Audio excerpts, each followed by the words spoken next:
Dave made this beat.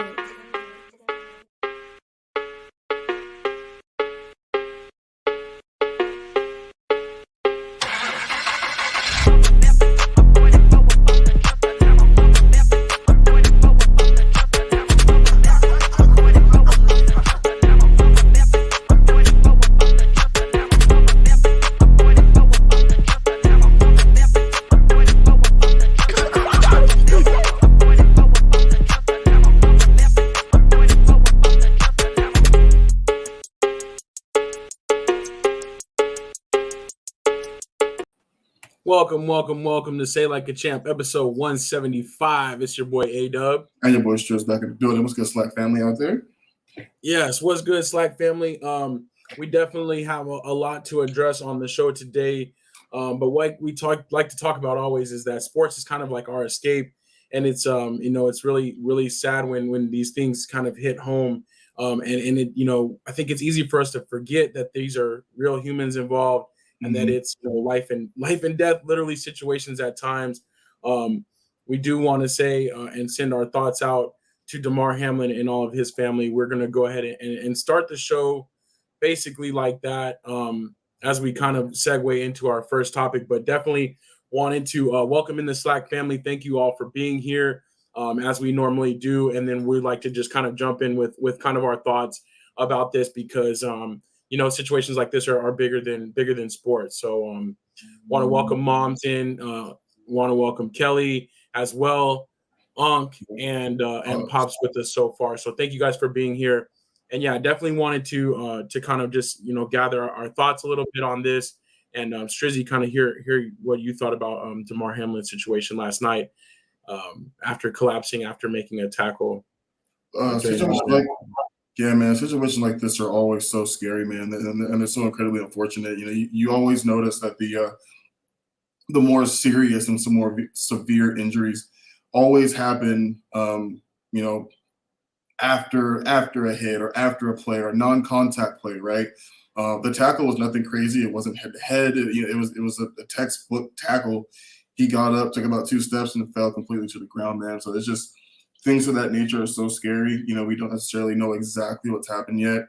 If you guys are anything like me, which I'm sure you are, I've just been waiting like all day. I haven't been this invested in a situation this serious, since Kobe's passing. May he rest in peace. You know what I mean? Like, just praying. Marcus, had mentioned earlier, he was like, sometimes no news is good news, and I'm just hoping that's the case, man. You know what I mean? And like Kel said, praying for him and everyone who loves him. It's scary. You see, as an ex-football player myself, you see guys get injured on the field and, you see maybe, something hurts, a stinger, torn ACL. And even though those are serious, you also know deep down that they're going to be okay and they'll be able to play another, day of football. This could be career ending, you know what I mean? And that's so incredibly unfortunate. Yes, most definitely. Did want to add the third member of our panel too, Marcus. Welcome to the show and kind of gather your thoughts or give you a chance to contribute on this conversation as well. Yeah, definitely. Gonna remember his name forever, man, Damar Hamlin, because it's the way it happened. They say it was a 1 in a million type of situation that happened. But it was crazy. I couldn't really sleep that good. Like I woke up, asked my wife, like, "Hey, you heard anything?" Like, "No, we haven't heard anything yet." It's just like you can't sleep. You're like, I don't know him personally, but it's like you want him to pull through. Yeah. So I'm at the point now. I'm just kind of like trying to think positive, trying, have positive thoughts go out there. Not even thinking he's not gonna make. Always trying to say, yeah, he gonna wake up, he gonna get this, and then the thing we should think about, like maybe he won't play a game, but that's fine as long as he's here. So yeah, exactly. It ain't about football right now. It's about him being here.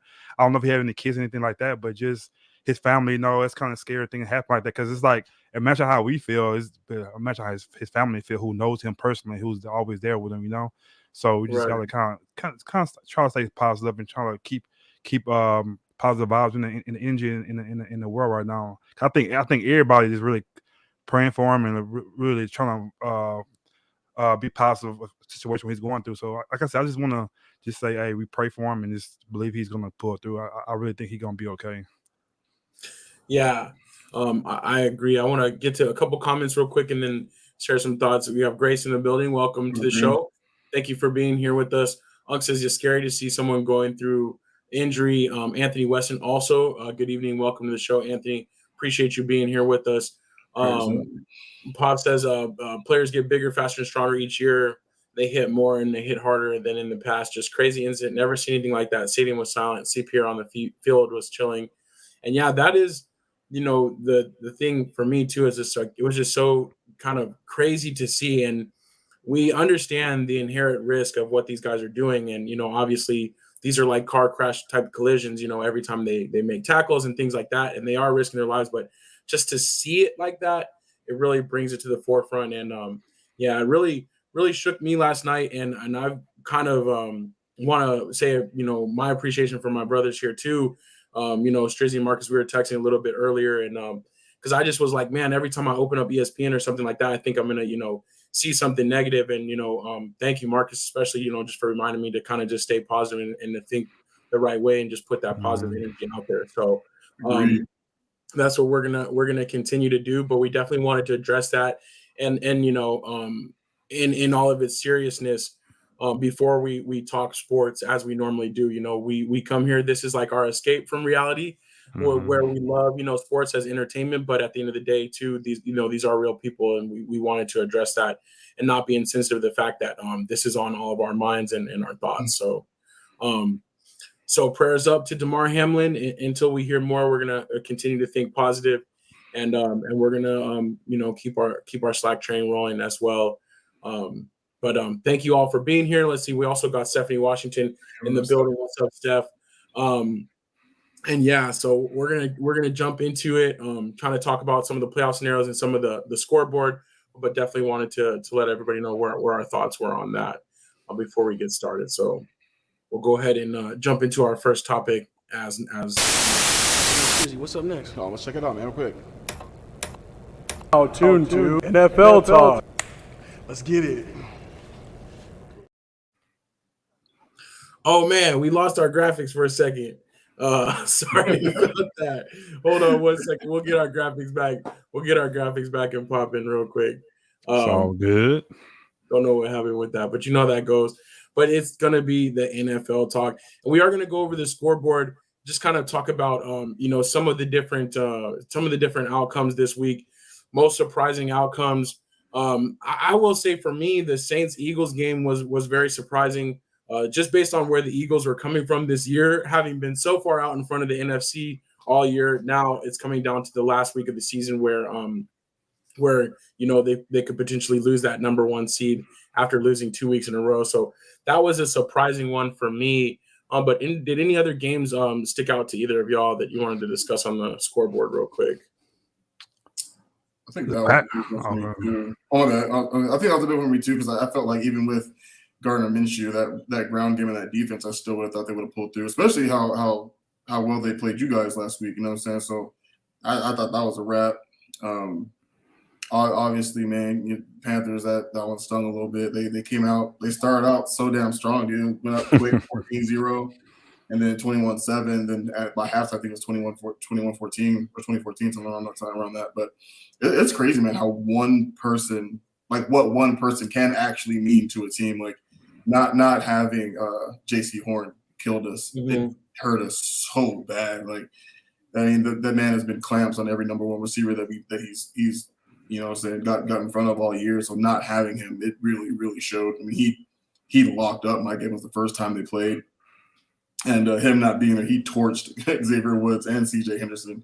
It was really bad. And I like the way Sam Darnold looked in the beginning, but he showed a lot of Sam Darnold that we kind of know of towards the end.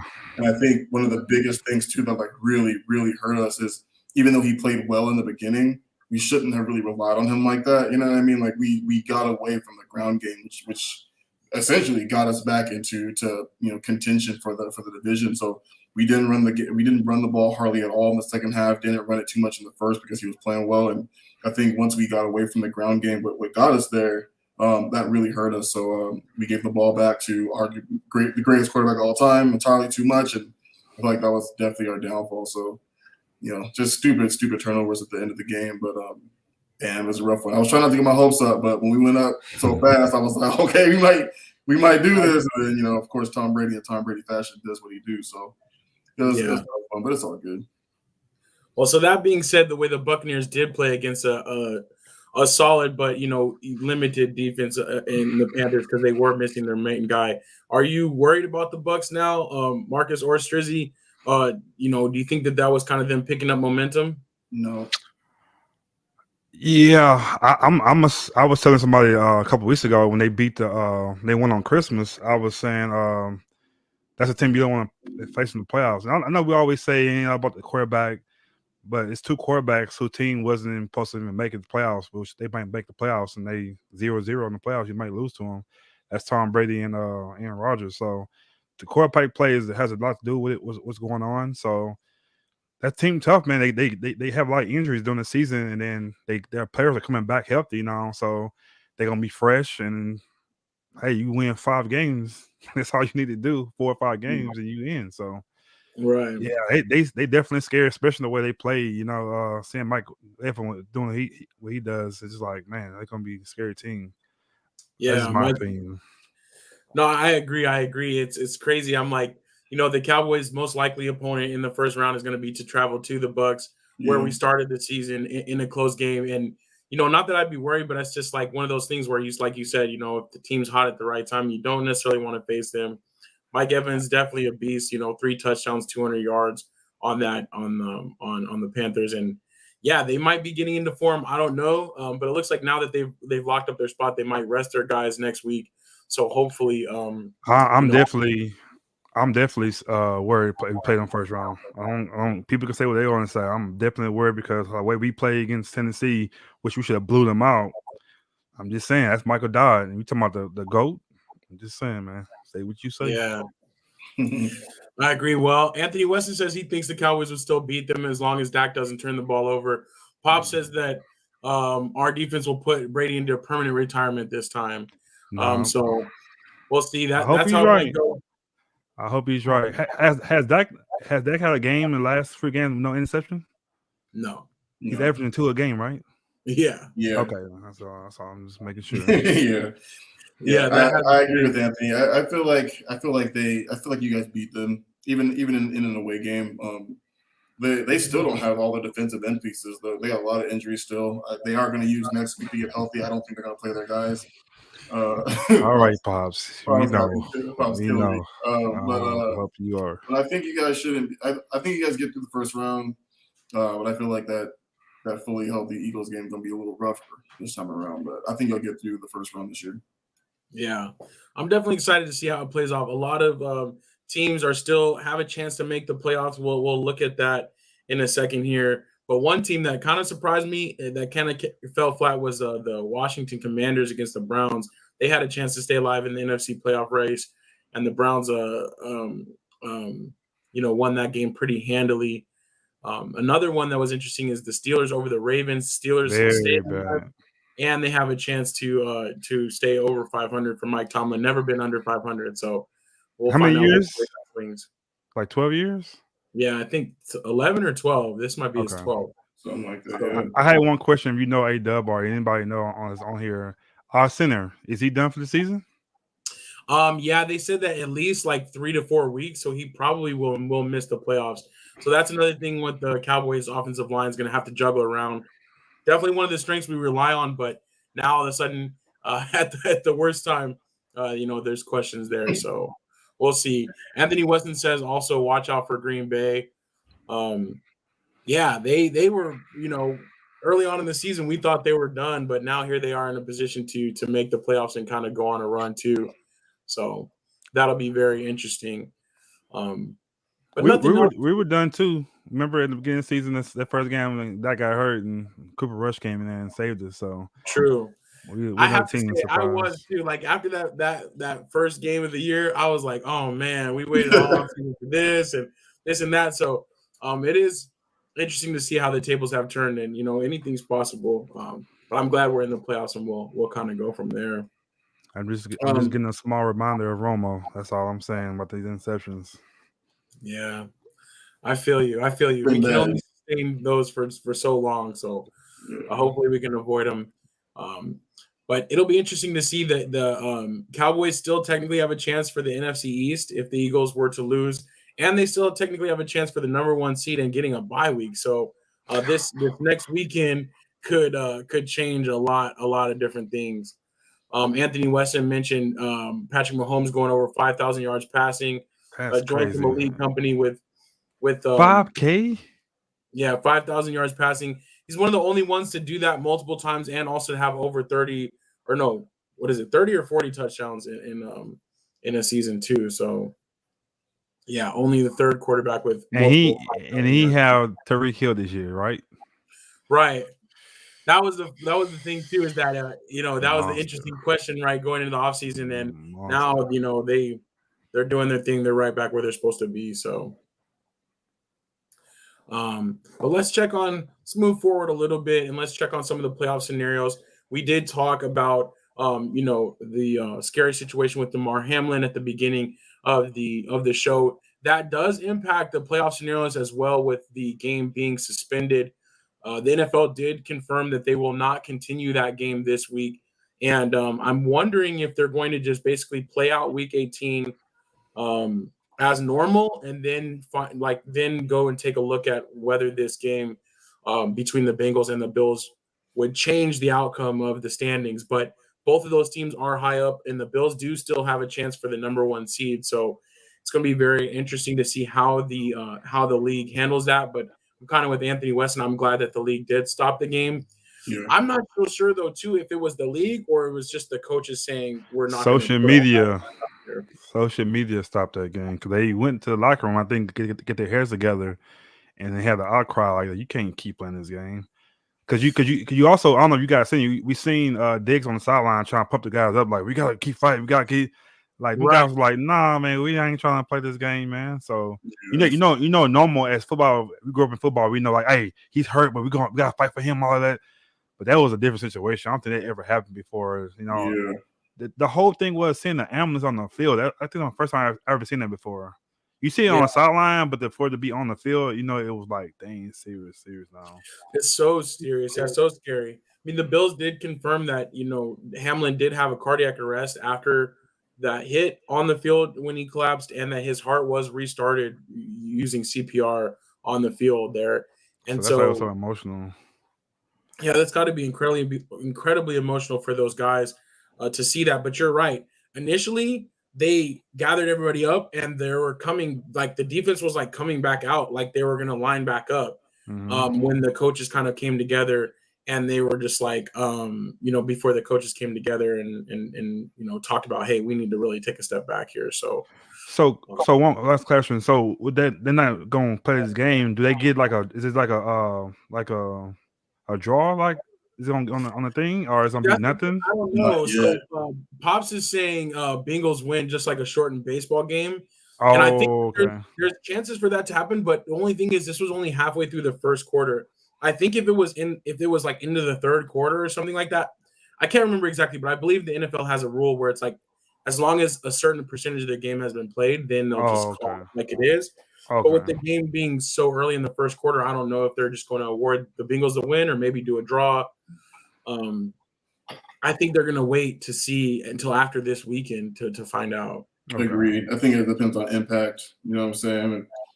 If KC, Baltimore, or Bengals, one of those teams, if those teams lose, something like that, Buffalo, then they'll figure out what to do with it. But because I think what happens if he would have came back and then he gave a thumbs up, something like that, they play in that game. But he wasn't even there, so it was like, ew. Right. That's accurate.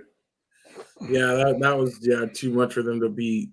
That was just the forefront at that point for them. And it was a away game too, so they weren't even home. It was the Bengals. Then it might have been kind of a little different. Yeah, they wasn't even home, so he's still in Cincinnati right now. So, right, yeah. So definitely, the priority is to figure out what's going on with him. But I don't know. I don't see the NFL playing like a shortened version of this game or like a midweek game right before the playoffs start. There's just not time in the schedule, so I think they're gonna have to, figure it out, or maybe just award the Bengals the win, do a coin flip, something that both teams agree on beforehand. Yeah, I don't know. But that was an impactful game. And speaking of impactful games, we have Saturday night, the Jaguars at the Titans. This is going to be a winner take all for the AFC South. Who do you got in this game? I wanted to do a quick prediction, like a preview of Secure the Bag. So who do you got in this game, Strizzy? I got the Jags, man. I think they're the hot team right now. I think they're playing really, really well.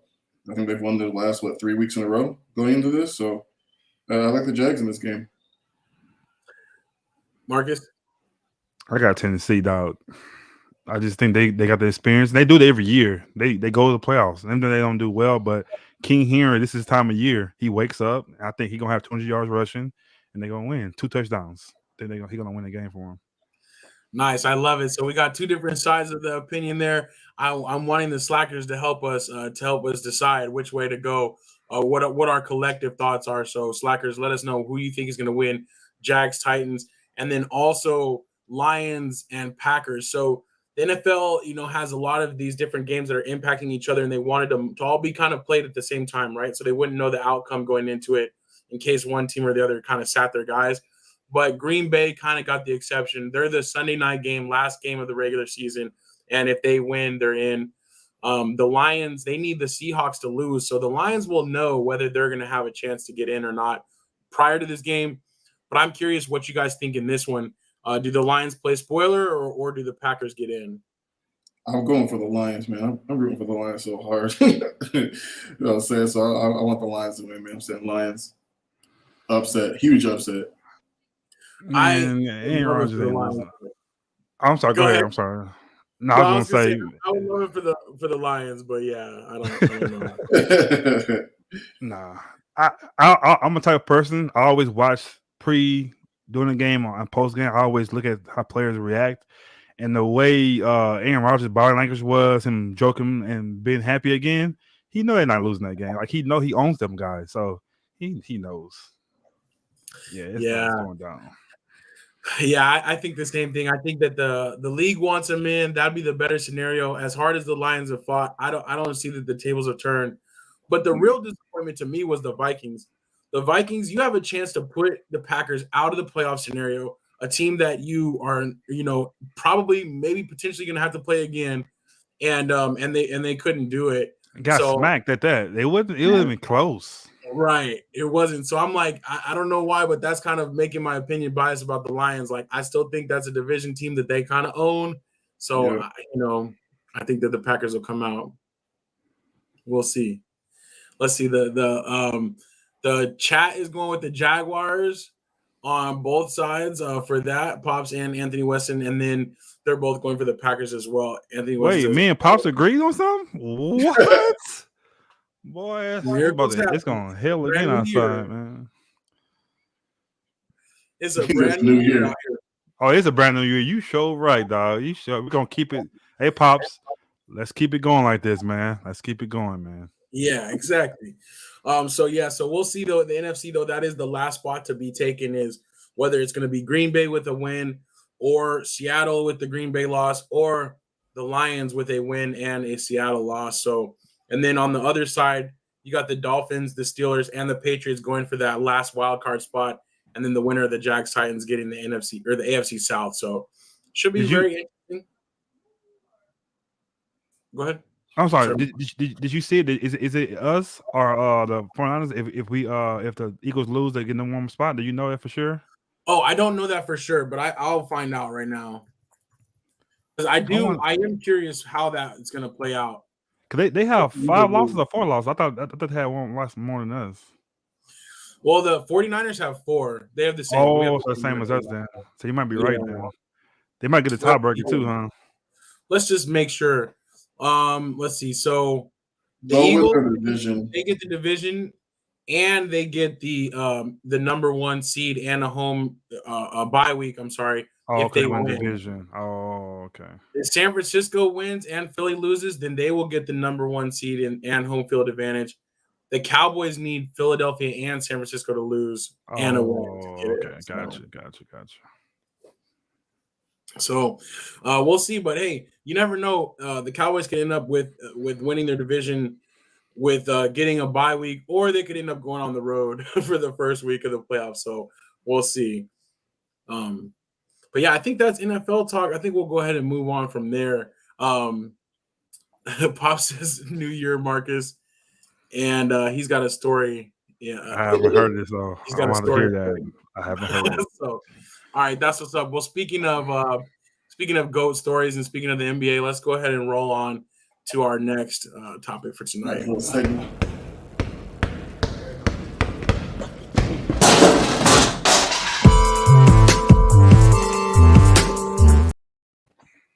All right, yeah. So, NBA talk. So we got a few things going on in the NBA, but nothing too crazy. Nothing as big or as high stakes as what's going on in the NFL. But I did want to highlight a couple of big player performances that have happened since the last time we met.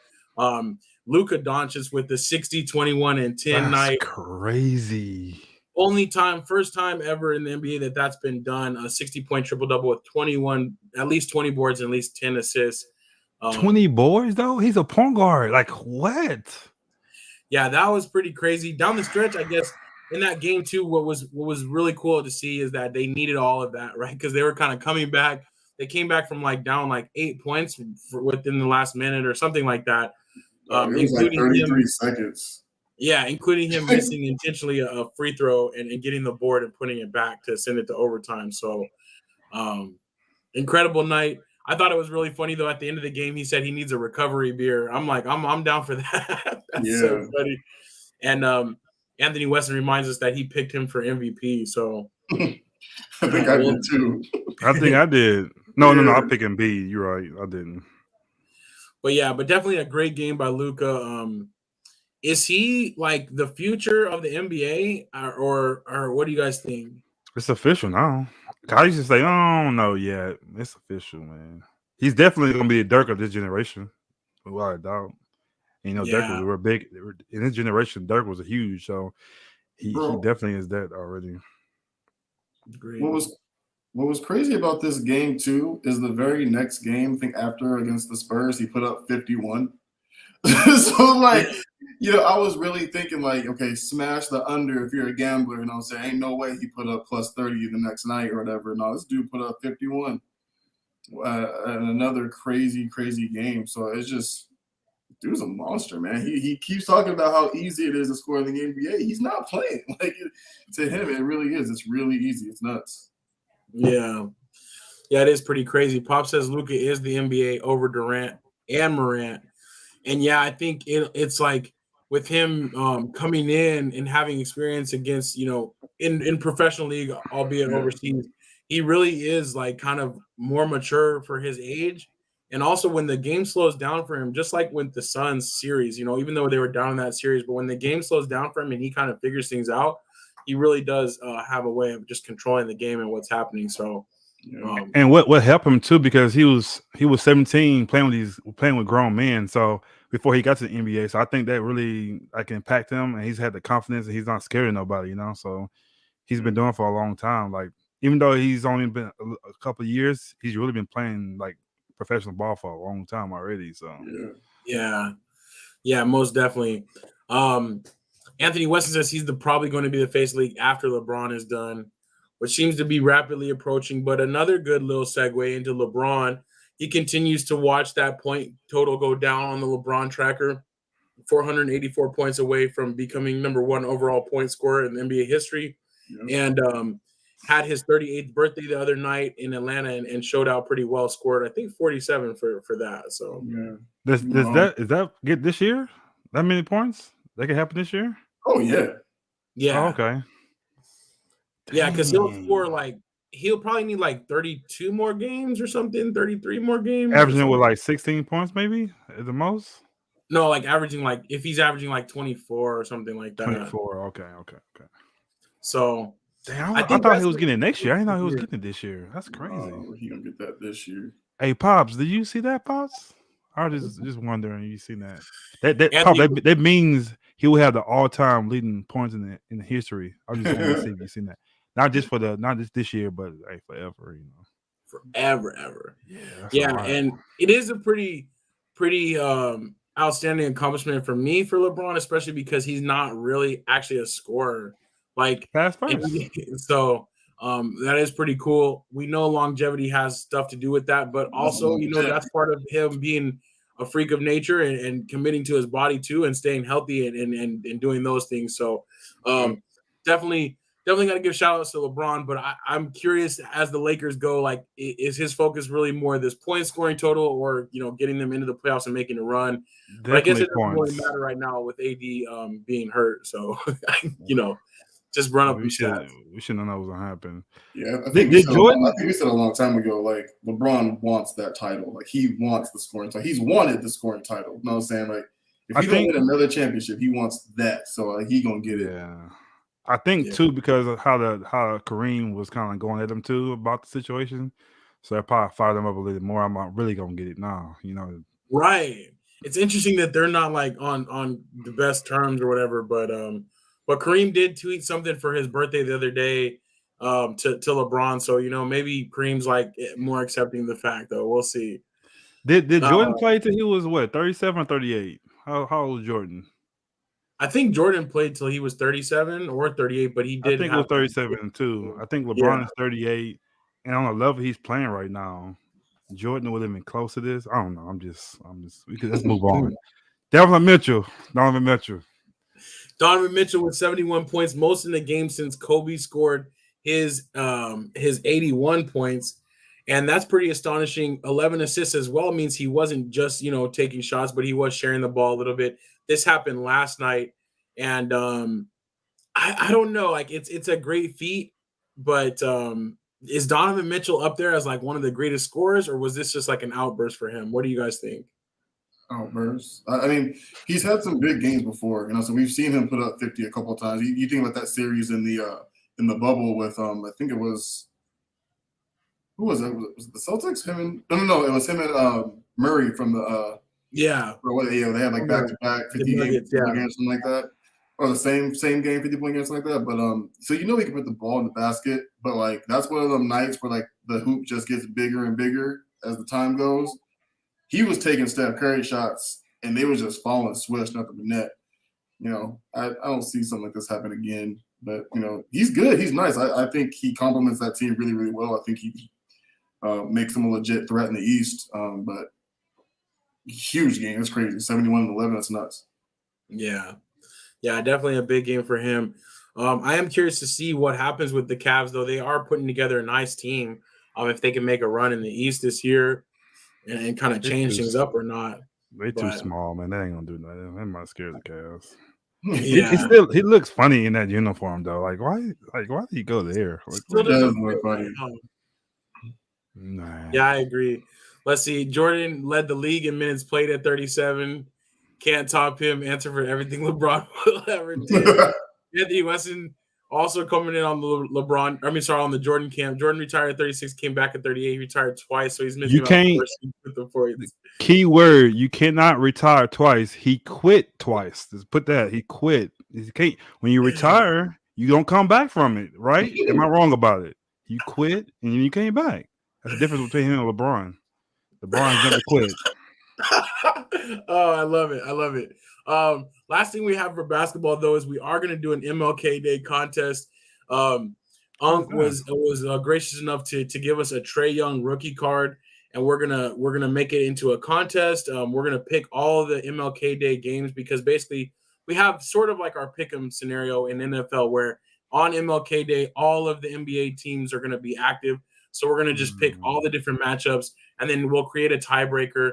But we'll see whoever gets the best record or the most predictions right for the MLK Day challenge will get the rookie card. So very exciting there too. This will be our first like basketball type of contest. So hopefully we can get some participation in there. I know a few of our slackers will be in it. But just next week I'll probably come with the details of how to submit that. I'm thinking maybe a spreadsheet or something I'll have to create because they don't have this type of game on Yahoo. So we'll see.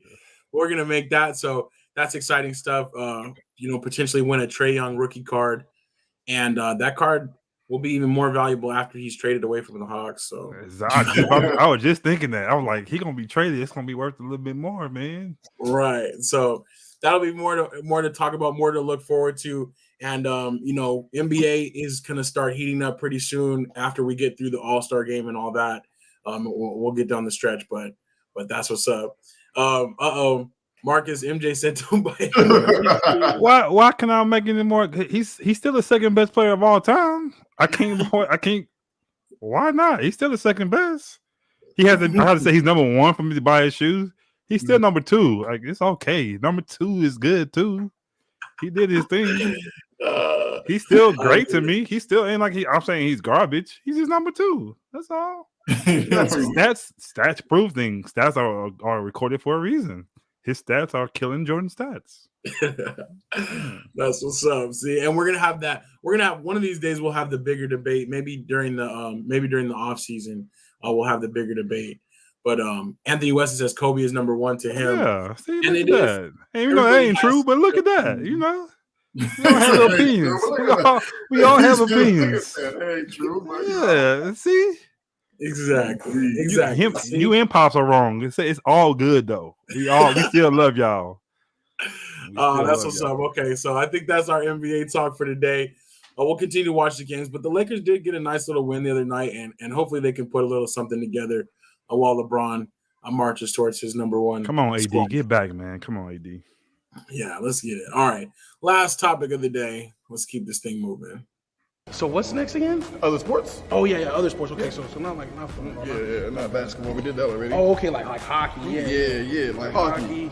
Feel me? Okay, like baseball. You know what I'm saying? Yes, sir. Like soccer, right? There we go. Like soccer. Like other sports.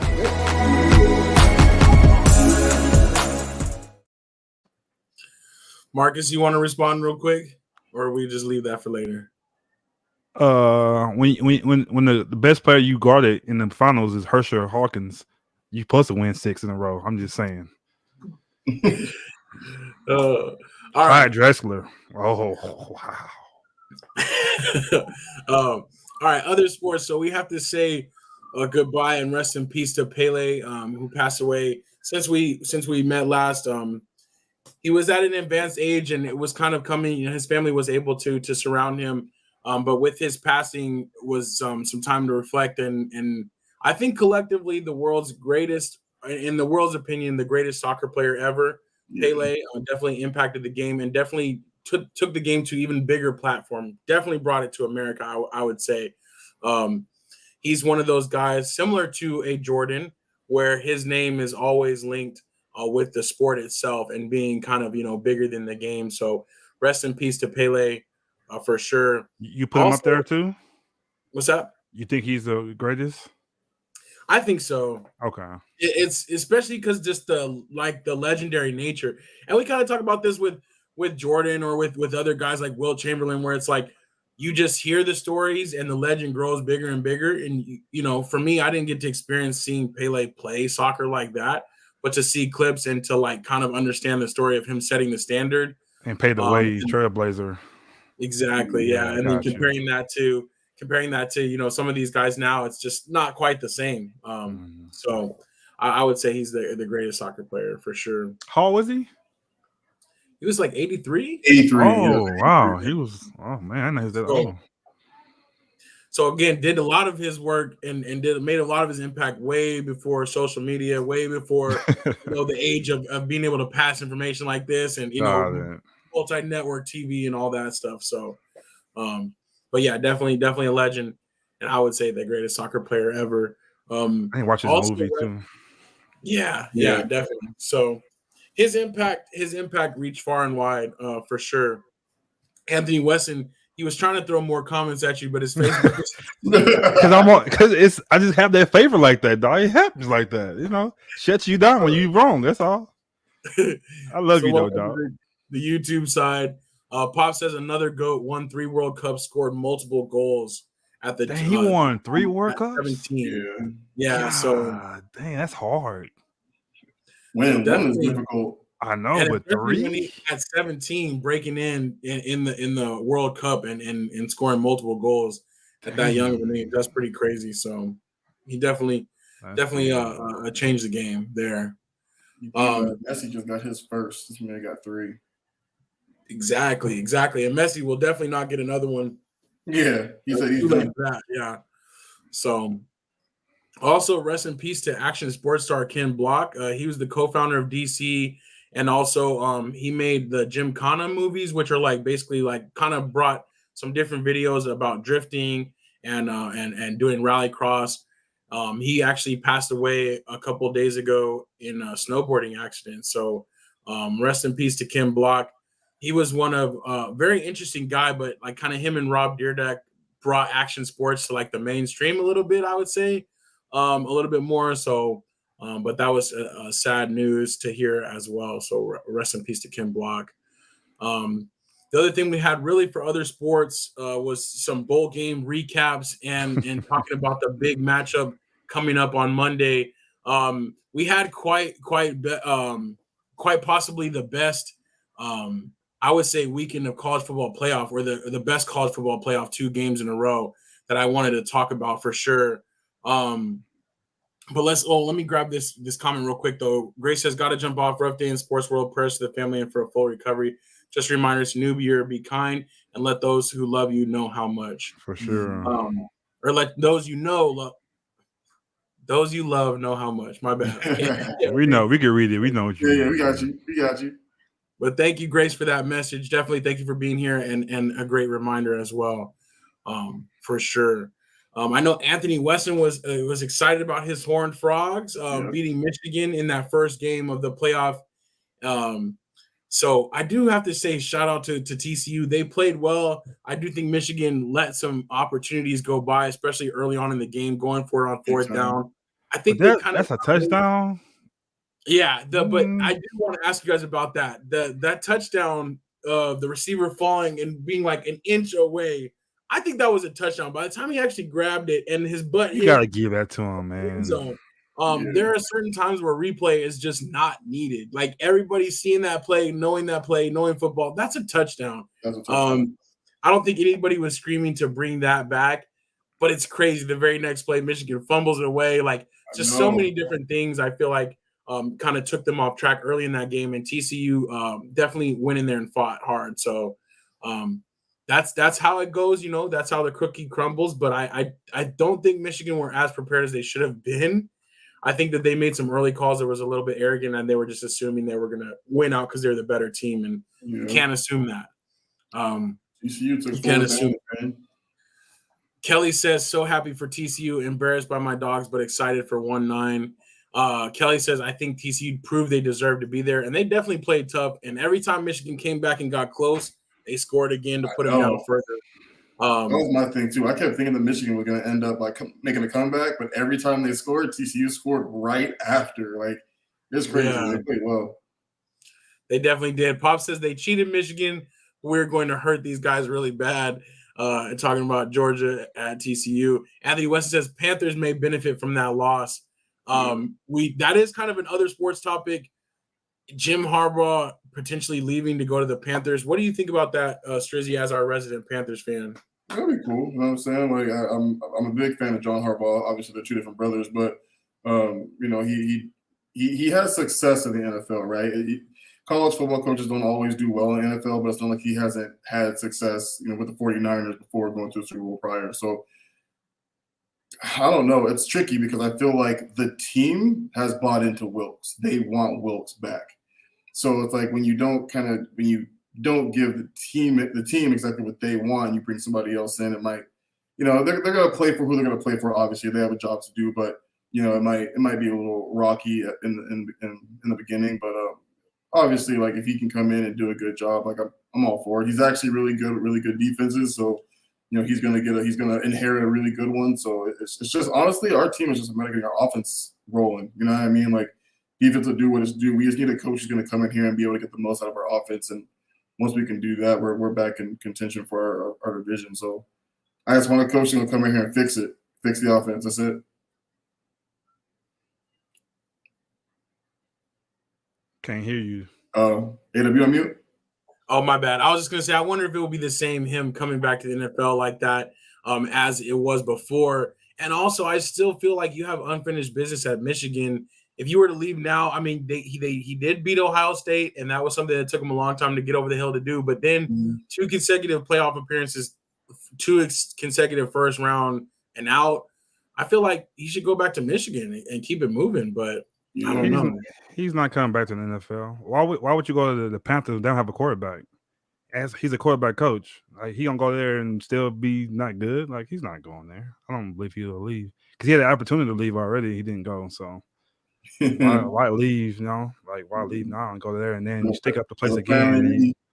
Apparently, be paying coaches buku bucks to come over here and do what they do. So I just feel it's gonna be less stress if he go because he gonna have to do all the way over. He gonna have to win these games. Gonna do it, and you're not in the East Division at the same time. So you ain't coming in just you can win games. Like you still gonna have to. I just think less stress for him. I think he stays in Michigan. Yeah. He'd definitely be coming in and immediately being on the hot seat. You know what I'm saying? Like he'd be on the hot seat immediately. If you had a quarterback, I think maybe you had a shot. Maybe he had a good quarterback coming in. Yeah, but I don't think that's gonna happen. Yeah, I think we'll still be somewhat close to like a top 10 pick. I think the thing that sucks the most is we didn't get to see Matt Corral play at all. That really sucked. So now going into the draft next year, we have to think to ourselves like, do we try to write it out, see what Matt has, or do we try to get another quarterback? So it's like either way, we're gonna waste a pick. Like our first round pick might get wasted. So it is a tough situation getting into. Like you got to be ready to go and like have a full head of steam of being like, okay, this is what I want to do with this team if he's gonna actually try it out. But I'm kind of with Marcus. It's like, why would you leave? You got a good thing going in Michigan. You know what I'm saying? Like you finally have Michigan back to where we're used to seeing Michigan being in a sense. You haven't got the title yet, but, they've been losing for a while. How many times did they lose to Ohio State? You know what I'm saying? How many years in a row? Right. 5, 6 in a row. 5, 6, something like that, yeah. So it'd be rough. And I think Anthony's right. If he gets there, he has to have, like, the perfect offensive coordinator. Yeah. Well, we'll see what happens with that. It would be an interesting kind of turn of events if he did step away from Michigan, but I feel like he would kind of be leaving some business unsaid. Anthony Weston said they were saying he may get $20 million a year in the NFL, so that's probably a lot of money. Pop says if we fail to win the Super Bowl, hope we fire Big ahead and get Kirby to NFL physicality and discipline. Yeah, I think Kirby Smart though is building something at Georgia for the long haul. Kirby ain't coming. Kirby gotta focus on this game because we kind of just like went over like Ohio State should have won that game. That 50-yard kick, the kicker. So I was so nervous. I mean, I love the fact that Georgia never quit though, and that is why I still feel like when people say Ohio State deserved to win that game or Georgia was lucky, I get that, but sometimes it takes luck to stay undefeated, and you also have to be in position to be lucky. But the champions, though. Champions, that's what champions do. They don't fold. They've been there and done that. So that's why they got there. They still should have lost the game, but I think the championship in them, that's what they won the game. And that quarterback, that's why I feel like this is gonna be a good game. I don't think it's gonna be a blowout because you guys' quarterback he's really not that good to me. And it's so funny.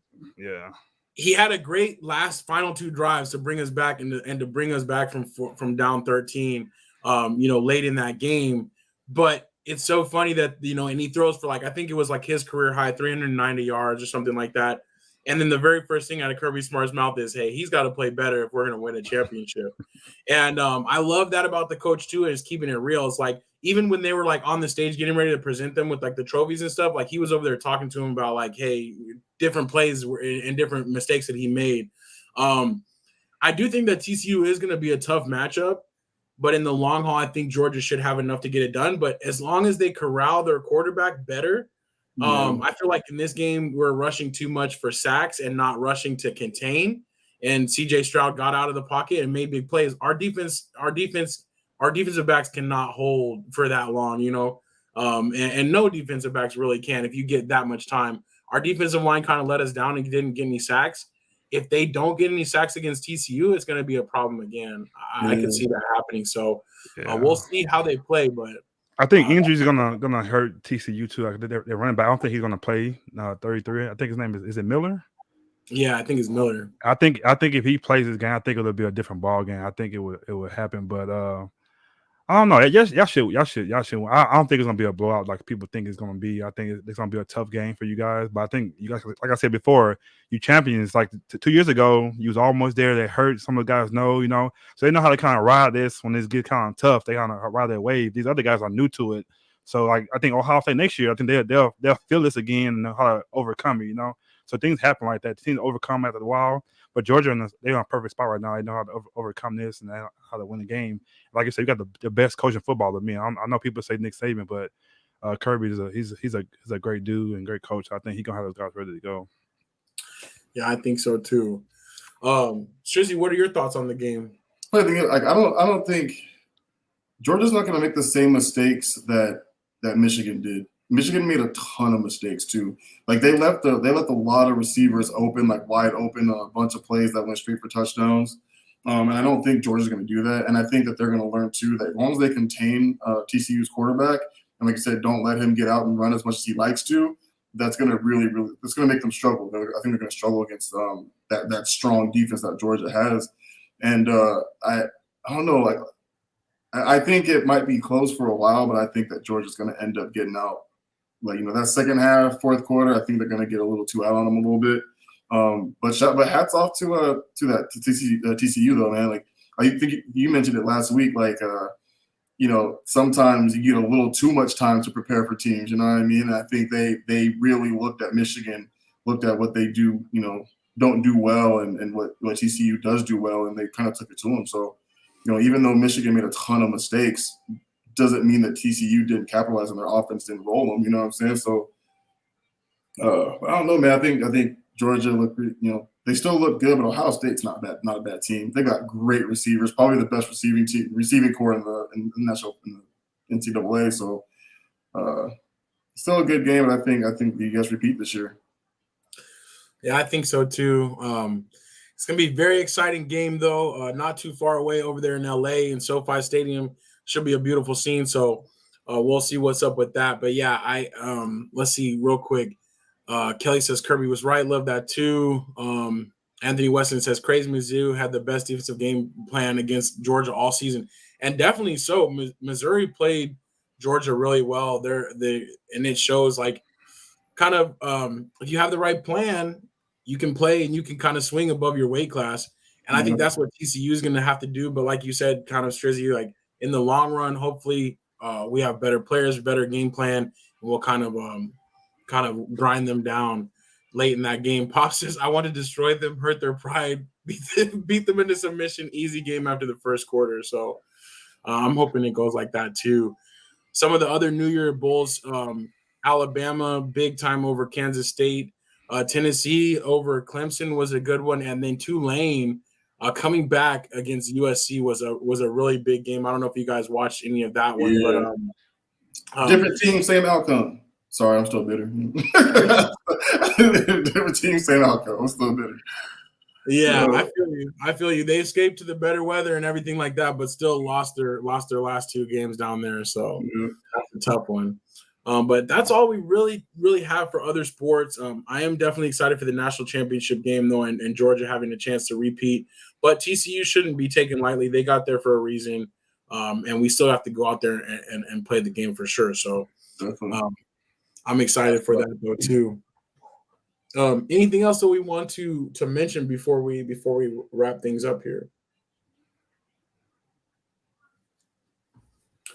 All right. No. I think that's going to do it then. Let me go back to full screen here and just, check us out on Thursday for Secure the Bag for week 18 of the NFL. That will be our last regular season full slate of games before we roll into the wild card playoff weekend.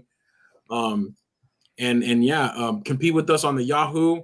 And I mentioned it I'll mention it on Secure the Bag, but I also want to mention it here is that we are having the Super Bowl squares. I do got the grid ready. We're giving out, the squares for each of the people that have won our week by week pick 'em, but also those squares are going to be available for $5 if you want to hit us up. I'm going to start trying to get out ahead of this a little bit early so we can make sure that we get the full 100 grid filled up. You know what I'm saying? So if you guys are interested in Super Bowl squares, hit us up. or if you have family and friends that are going to be interested in it, we'll be selling them all through the playoffs so that we're squared away well before the big game. So that's what's up. Moms wants to know the top story of 2022. What would you guys say looking back? Do you guys have, if we can think about it right now, or we can maybe come back with it next week, but what would you guys say, just what stands out for you from last year? We talking about sports or in general, or Sports, I would say sports, I guess. There's a lot of different things out there. Brittany Griner, Serena Williams, the biggest. Even Kyrie last year with the vaccination, yes or no. That was kind of early 2022. CMC trade, that was big. Christian McCaffrey, even like, I don't know, Djokovic not getting vaccinated, so he couldn't play. Mom says live golf. That was another one that was a big story all year. The PGA versus live. What was going to happen with that? Anthony Weston says Argentina winning the World Cup. Those are some good ones. So yeah, I think I definitely would say Brittany Griner coming back home. I think that's might be my biggest thing that happened. Yeah, that was maybe the coolest thing to happen. You know. Agreed to, and it was like a story like all throughout the year, right? Kind of watching and seeing the updates with that. That was always kind of in the background. So I think that especially getting 9 years and then you home now. So that'd be my biggest thing. I agree with you on that one. We didn't talk about this. We're gonna have to talk about this a little bit more detail. But Anthony Weston says Dana White is about to be the biggest for 2023. Was in an altercation with his wife on New Year's Eve, or at a New Year's Eve party. I almost said something. I said out there. I feel you. Kelly says I think Serena is one of the tops for sure. Definitely her retirement and just watching to see if she could, kind of pull it out. We were really, really rooting for her in her last major. But yeah, that's some good mentions for 2022. I will say though, it feels like it went by in a blur. Here we are in 2023 and expecting the same for this year. But I hope it is a year full of blessings for us all, and we'll definitely stay busy and we'll definitely keep it moving on SLAC. We'll be here every Tuesday for y'all. So Tuesday, you know what I'm saying? So that's what it is. I think we'll go ahead and wrap it up there though. Appreciate all the Slackers out there. Your comments, your engagement mean a lot to us. And check out Secure the Bag on Thursday for the final week of the NFL season. And until then, it's your boy A-Dub. And your boy Strizzy. DeMar Hamlin, man. Praying for you. Yes, sir. Yes, get better.